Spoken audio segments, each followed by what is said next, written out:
Whether you're chasing the bag or just trying to be a man, get ready to have your wallets, your mind, and your views on life challenged with Reckless Ray De Niro.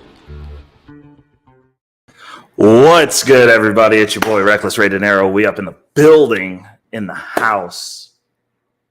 Not my house. House sitting. Last day here. Figured we'd knock out this week's video, have a little bit of a different view for you guys. That dog is real. The background is not virtual. Max. Yeah, see there? That's real things. Okay, Max is real. So it's not virtual. I'm not going to get up and walk back there because the dog just walked from back there. So, you know, it is what it is. But the inner guru hater in me just wanted to point out that it's really easy to flex and pretend that you're doing something that you personally aren't doing. As such, I mean, I got a beautiful view back here. It'll be real easy for me to be like, oh, yeah, look at me. This is mine. We don't do that around here. That's whack. Also, shout outs to KC Mo for the new intro clip. Might just jump into these videos, just 1-2 punching straight through. As you can see in the title, we're doing a reaction to a little part of the Jubilee video. I might break this video down because it's a financial video, and it's interesting to see what the next wave of wealth is looking like for these people who get rich early. Definitely make sure to like, share, and subscribe. Also, we got to do a little housekeeping. We got to do some honoring of our June De Niro Dog Pack members. People who joined this channel throughout the month of June. T. Wriggles B, shout outs to you. Rob Chin, shout outs to you and welcome. Trell Harris, shout outs to you and welcome. Micah Thomas, shout outs to you and welcome. Abimbola Adulumo. I think I got it better this time than I did in the crypto portfolio updates video. Shout outs to you, brother, and welcome. If I didn't get it right, hit me up in them comments, man. Correct me. Jess, shout outs to you. CJ T. Negrete, shout out to you. Miss Shield. Miss She Said. Sorry about that. Jeez. Shout outs to you. Tobacco Row, shout outs to you and welcome.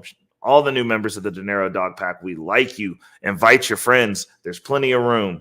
Don't keep me a secret. Tell everybody. But this is gonna be a pretty straightforward one. We're gonna do a little bit of a reaction here to a chunk of this video by Jubilee. And the question of this is, can anyone become a millionaire? Jubilee, do not come after me. I'm not hating on y'all. I'm just adding some context as an older, maybe partially wiser cat. Like, we'll see what. So we're gonna call this the Young Money episode, because this is some young money. These are very young people who have hit the millionaire status. Like they say that we're all supposed to get out of high school and be millionaires instantly. Well, this group has apparently done just that.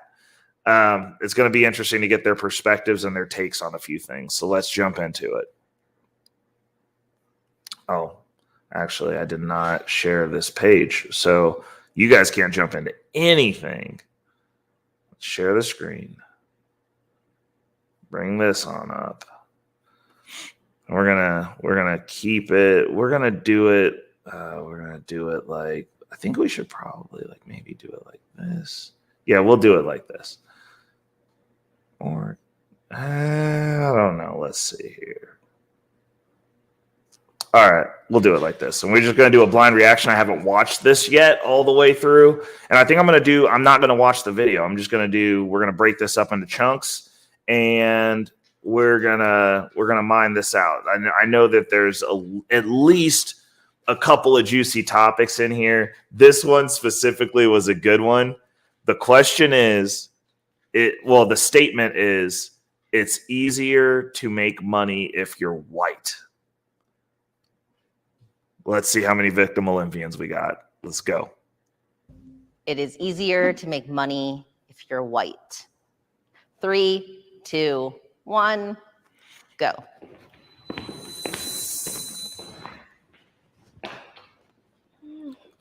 My mentor is not white, and he's worth $204 million.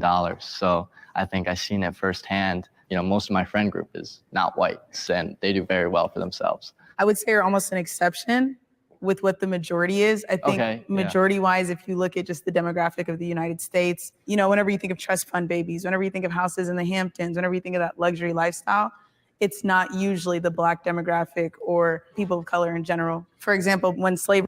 I'm gonna stop her right. I'm gonna stop right there. I gotta chime in on this, and I'm gonna roll this back a little bit so that way we can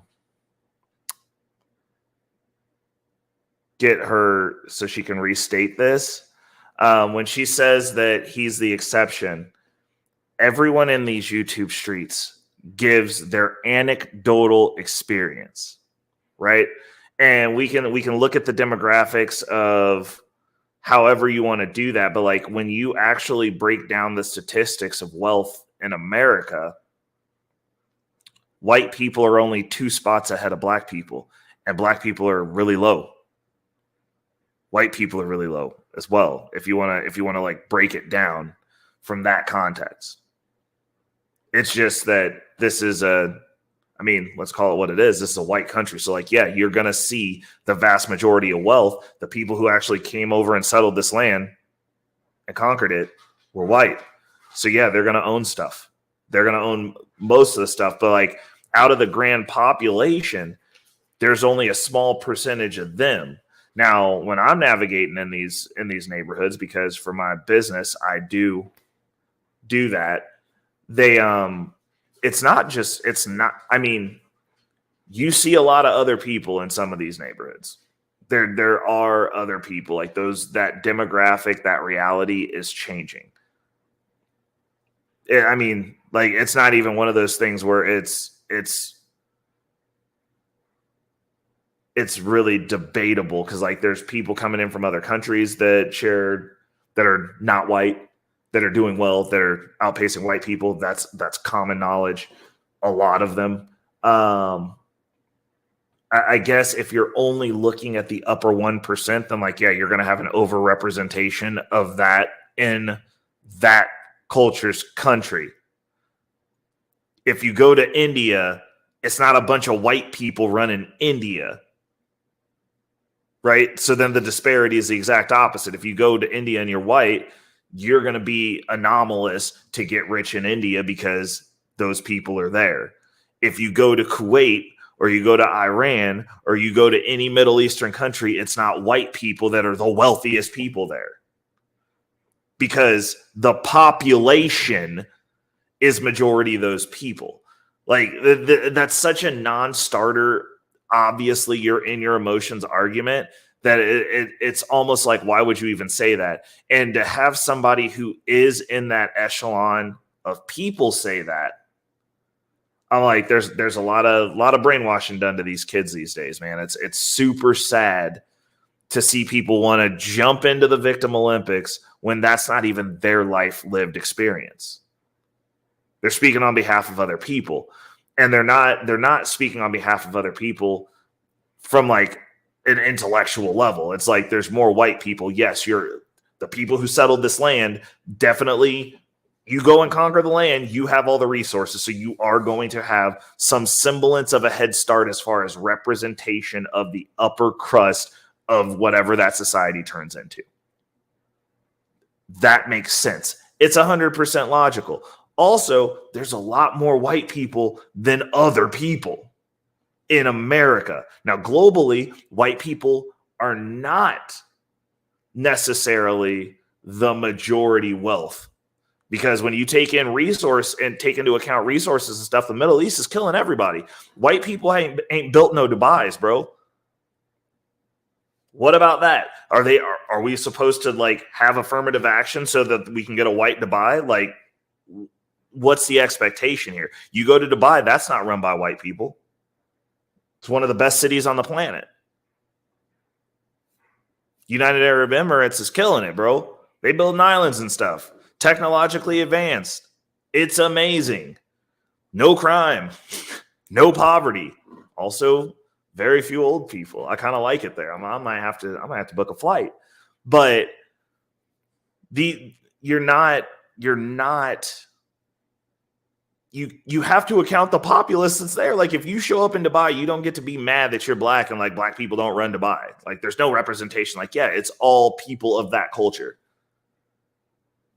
At best, we should be representing 14% of the wealthiest people in this nation within the 1%. So 14% of the 1%, I guess if you wanted to just go with numbers, should be us. But like only 1% of us get to be 1% too.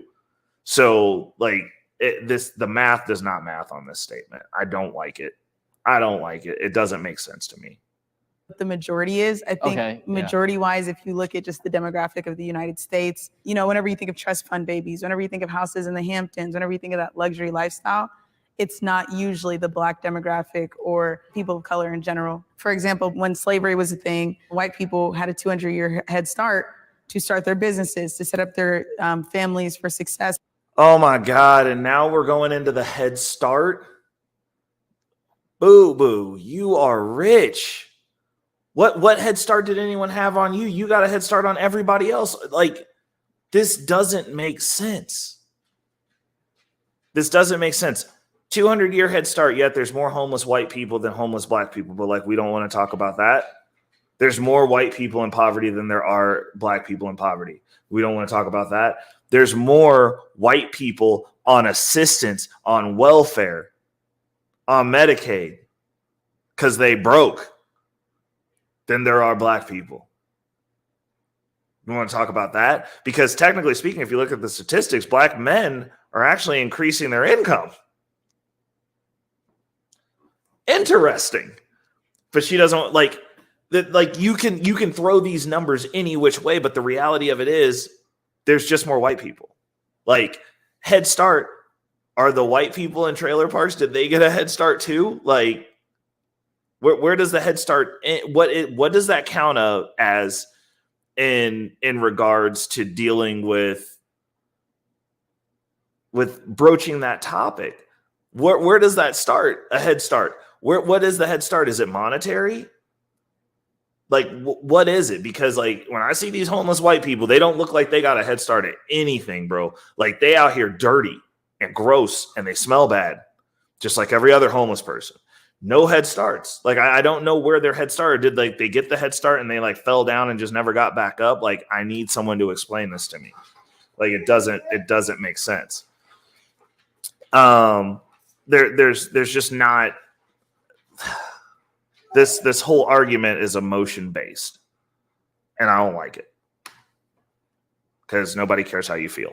And all that. So when black people finally had the opportunities, which was not until recently 1965, to really be in the same rooms as white people, you're looking at a large discrepancy in time and success and achievement.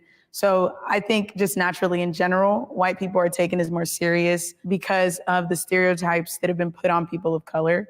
So that's where I'm like, I agree with that statement. Not saying that people of color cannot be successful, but just saying that it's more likely for someone who is white to have better opportunities than someone who isn't. I mean, maybe in past generations, what you're saying is 100% true, right? If you're based on race, people perceive you differently. But I feel like now this new generation, you can become wealthy. I'm going to stop him. No man should ever preface his statement with, I feel like. No one cares how you feel, sir. But I like what he's saying. I like where he's going with this. But I don't like his feel statement. No one cares how you feel. Facts over feelings. From the internet, right? Like you're in Forex, I'm in crypto. I don't have to have any face on the products I create. It doesn't matter what race I am. I knew I was going to like this guy. I knew it. Fellow crypto brethren. And he is correct. Trustless. Crypto is trustless. There is no, you don't, unless you want to put your face out there, there's no face. You don't know who you're dealing with, who you're trading with, who you're trading against. You just out there getting that work, and everyone competes on the same playing field. Nobody stops you based on race. Nobody cares about race in crypto. Because if they don't know who I am selling the products to them, I don't think it's at, valid as a point today than it used to be in previous generations. I agree. Your face doesn't always have to be tied to it. So, I mean, she changed my mind a little bit because I feel like I was a little bit too harsh, because you did make like a really good point. Statistically, you were 150% correct. Like, you were right.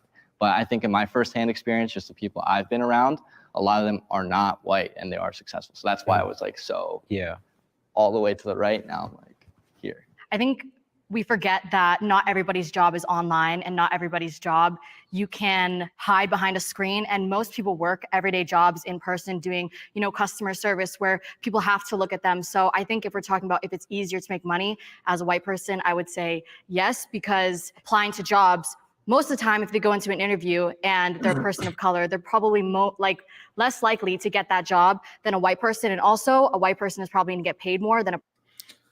So, I've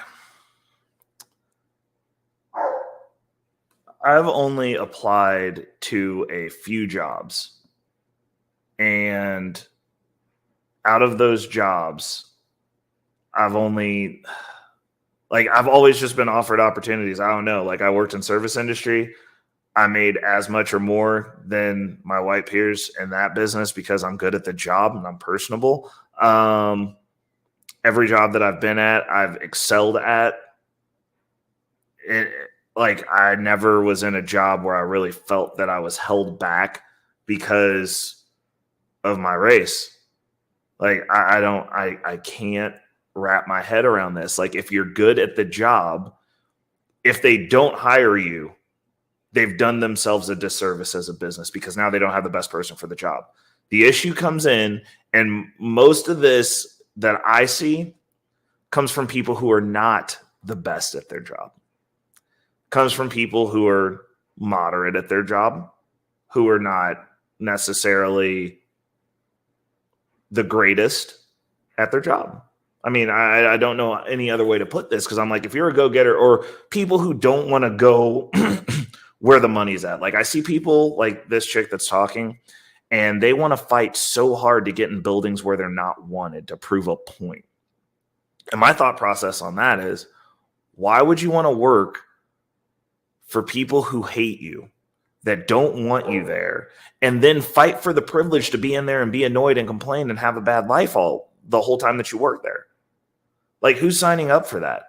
Also, why can't we own businesses? Why can't there be businesses that, well, if Nathaniel down the road is racist and he starts a racist business and he just wants to have the good old boys in there and they're going to do their good old boy thing, but like they're disparaging against a bunch of people who are actually better at that than them, then why aren't we competing with them and putting them out of business?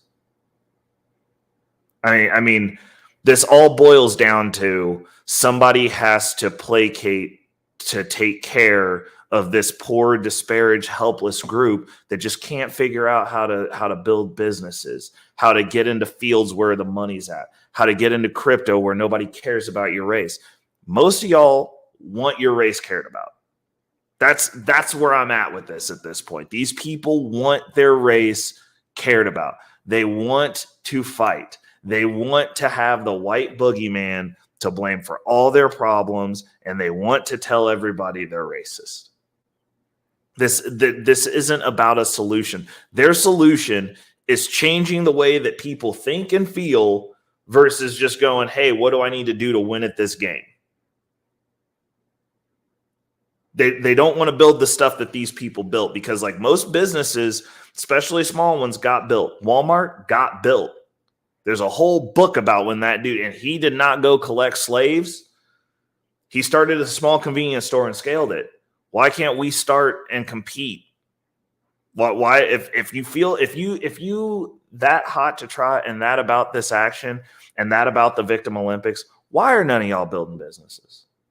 Why isn't there a super wokety woke business where people can go in and like you guys all get to be woke together and like let's keep pushing?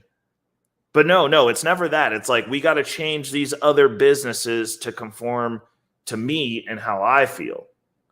And that just doesn't seem right. Let them have a natural consequence of going out of business or not being the best. What about that? What happened to competition? I thought we live in a capitalist society. It's not someone's job to placate to you. It's like if a need is there, meet the need, people.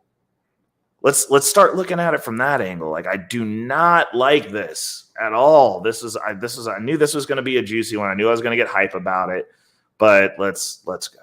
They're gonna dial this back a little bit because I did cut her off. In person doing, customer service where people have to look at them. So I think if we're talking about if it's easier to make money as a white person, I would say yes, because applying to jobs, most of the time, if they go into an interview and they're a person of color, they're probably less likely to get that job than a white person. And also a white person is probably going to get. Also, one other thing, they're not.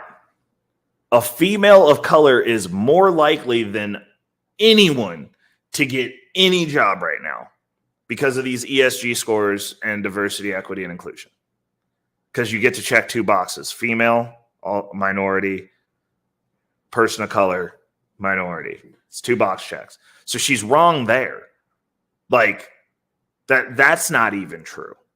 Women of color are preferred in most jobs right now. Like, y'all got the catbird seat. Like, the patriarchy is dead. We are in a gynocentric society right now. You guys get 2 tick boxes. In retail, y'all dominating. I see more women in there than anything else because even the white women, you get to check a box. Like, that's not even an accurate statement, to be honest. Like, as far as getting a general job, like, no, dude. Like, I see chicks in these jobs all the time.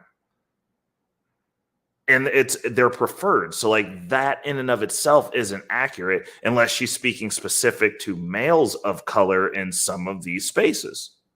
But she's not. She's saying everyone's treated poorly. But the women aren't. I mean, this is just factual. The women are not. Get paid more than a person of color. We've seen it in the statistics. So I think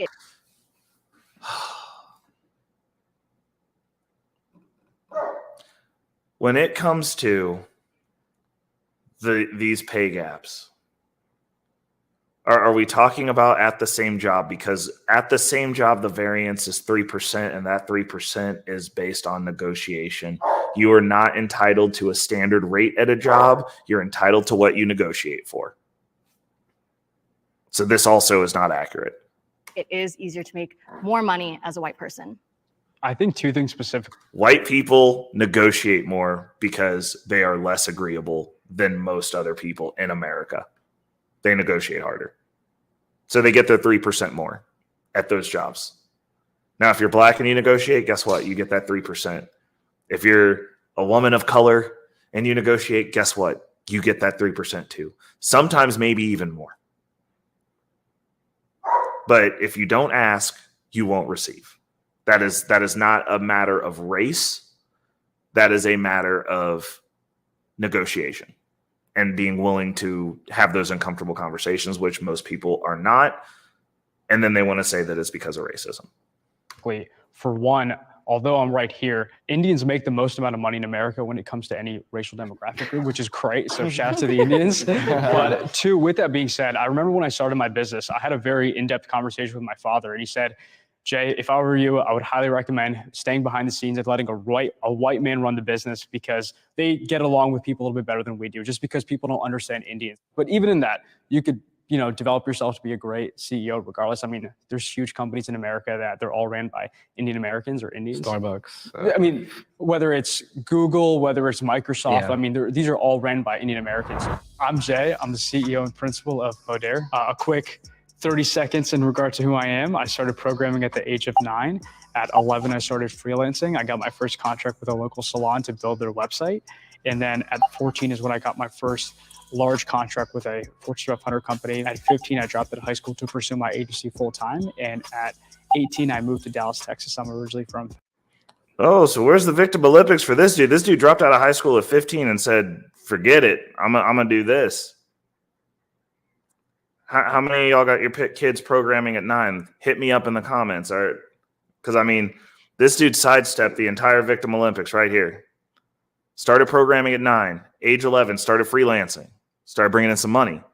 Age 14, got his first contract with a Fortune 500 company. Age 15, dropped out of high school to pursue his business. Age 18, moved to Texas. Come on, bro. Come on. Where are the cries at now? Where are the victim Olympic cries at now? I'm Isabella, and I am a designer, entrepreneur, and reality TV star. I started out on reality TV on the show Toddlers and Tiaras. I was 6 years old when I was named one of the youngest self-made millionaires, and I really loved fashion, so I created my first brand, which was a suit and blazer line, sold that to JCPenney for private labeling, started a jewelry company where you win accomplishment bracelets. I created House of Bready, which is now my global business, which has made me more than $1 million now. And I'm also writing a book called A Teen's Guide to Business to show people how to become who I am today. I have. All right. Well, geez. I guess we'll stop it there. That is freaking, you can't hate. Like, these dudes they're putting in the work. They're putting in the work. And I love it. I'm like, if we get a bunch of go-getters like this, and some of this stuff might get solved depending on their proclivities. As long as we drop the victim Olympian stuff, there might be hope for the world. So what are you guys definitely share your thoughts and opinions. Definitely feel free to check me down in the comments. Obviously, you guys saw that we're doing a lot more promotion for Guns and Butter. I'm going to be using that intro made by Casey Mo. So shout outs to Casey Mo again for the fire intros. That's every Thursday at between 7:30 and I'd say 8:30, 8:45, maybe 9 p.m. Central Standard Time. Usually closer to 7:30, as close to 7:30 as I can. It's based on when I get home because we got businesses to run because we're trying to get to that bag. But yeah, we can talk about it. We can revisit the conversation. Obviously, that'll be this evening. She'll be getting this on Thursday. So while we're doing that, drop down in the comments. Let me know your thoughts. Am I off on this? Because I don't know. Like, me personally, I don't disparage against any specific group, but I do not like the victim Olympian talk from either side. It's like, identify the problem and fix it. And most people do. But if you're in a good spot and you're not a victim of these things, then the assumption that just everyone else is because they said so or because it makes you feel some type of way, I can't rock with it. I can't rock with it. I like having the actual conversations. And you know what? Sometimes some actual terrible, quote unquote, racist stuff happens, 100%. But does that mean it happens to everyone? Does that mean that you should carry a chip on your shoulder that any interaction with somebody who doesn't look like you that doesn't go well is racism? I don't think it is, but hit me up down in the chat, tap in with me on Guns and Butter. You guys can come set me straight. I leave a little bit of room for some smoke in there. So yeah, tap in with us tonight on Guns and Butter. Definitely, if you like the content, hit the like, share, and subscribe. We ain't trying to get to this bag by ourselves. There's always room for more in the Dinero dog pack. So as we do at the end of these shows for right now, I'm gonna get some custom ending credits for y'all. But let's go. Let's go. Let's go. I pull up.